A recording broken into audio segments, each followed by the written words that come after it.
Only 2 team fouls now against the Sixers. Look how he's playing. Well, he's got Kareem on that side out of the middle.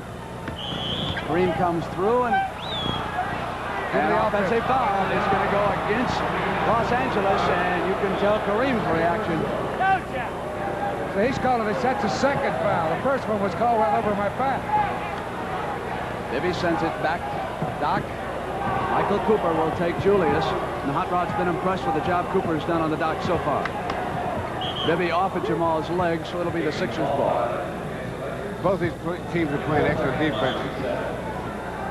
And the fact that there's so many points scored already is just an indication how good these guys really are. Doc spins inside for that reverse pivot, 92-86. 45. He had an option in the ball game. He had an option, Brent. He wanted to go backdoor. Cooper wouldn't be fooled by it, so then he posted low.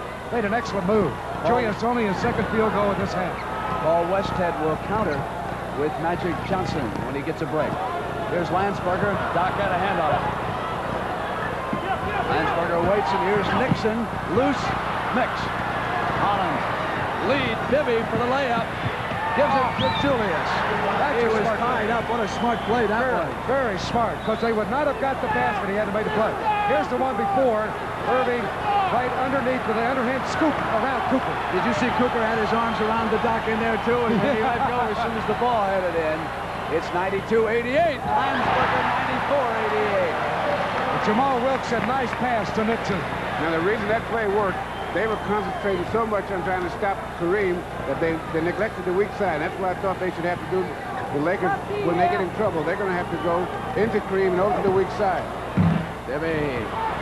Bibby runs it down and collides Landsberger. Loose ball foul. Here's your look at a basket a moment ago. Landsberger. It's against the Lakers. Watch this pass right to Landsberger. It was Nixon who made the feed. You see Jamal Wilkes raise his right arm. He's signaling to Nixon. Nice speed, big guy. 5 fouls on Landsberger, who leaves.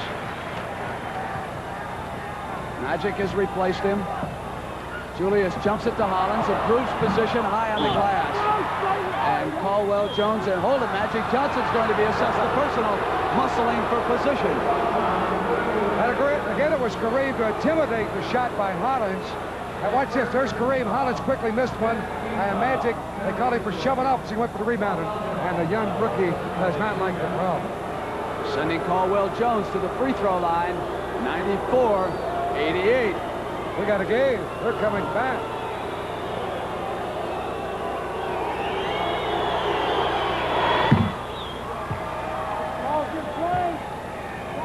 There's a young man I really like, Caldwell Jones. He does his job, whatever you want him to do. Take anybody defensively, and at 7-footer, and he can get out and run. It's the big free throw. Could have pulled him to within 4. Now it's a 5-point lead over Billy C's 76ers. Magic down inside. Hollins with him.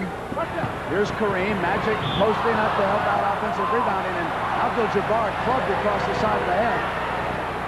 Looked like Julius got the ball, but he complains that they called a foul. They double up on Kareem, who bounced the ball first, went up, and Kareem, and only he could take himself right out of the picture. His arm was up so high. But a foul called, and it's going to be... To him, he wanted to give him another headache.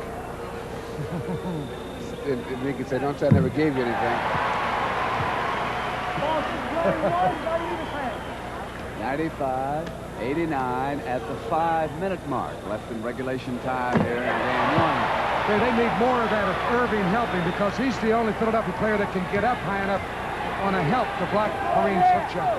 Kareem at 27 within 3 of his NBA playoff average during his fabulous career. Bibby.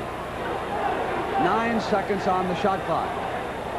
Mix with 5 seconds to go. Mix is off, and here's Nixon. Nixon hits Magic. He cruises in and dishes back out to Nixon. He was tied up. Oh, what a brilliant pass by the rookie. That's the most electrifying play of the game. I don't see how he even spotted Nixon. Look at this pass. Driving the baseline, go in the air, never looked, and whipped it over his shoulder right to Nixon. And that's where he loves to be posted up for his shot. Top of the key. He drilled it. 20 points for Noah Nixon. Timeout. We'll be right back. When he's ready, start from here. You'll give Billy yourself a little Cunningham. room where you can recover. Okay, and if he does go for it, then we go for the steal.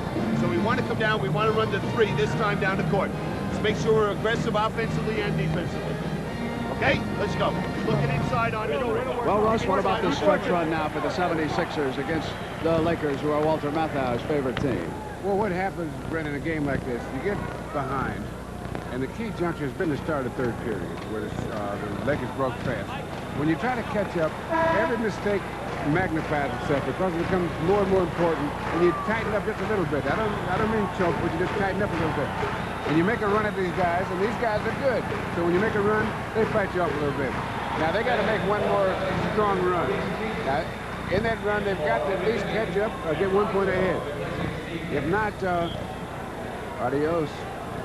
Who was that sitting over there on the sideline? He was in a great basketball movie. The Sixers could use the Chief in the pivot for a while. You bet.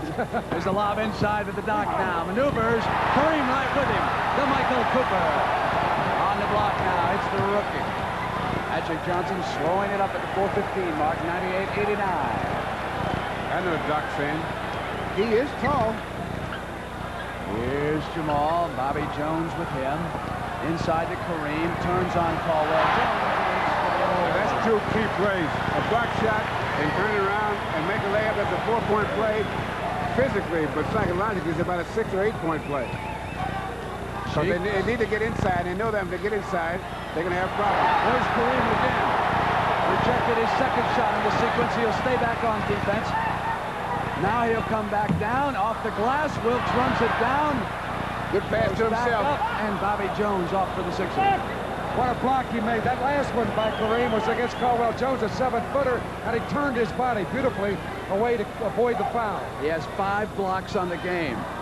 Comes up on Caldwell Jones, and he fouled one time. 29 points, 5 block shots.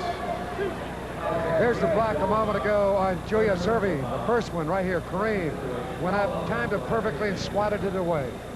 As only he can do. And then he came back out one of Caldwell Jones. This time, they called a foul on Kareem as Wilkes from behind knocked the ball away. To show you how strong the Lakers are offensively this year, the 76ers came in here as the top defensive team in the playoffs. They had allowed 96 points per game, holding their opposition to 44% from the field. And, of course, against the Celtics, they held them below 100 points in each of the 5 games. But now the Lakers, with 3:23 to go, are at the 100-point mark against this tough Philadelphia defense. And you would have to wonder if the absence of Darryl Dawkins because of the foul trouble didn't contribute to that. I think the early absence.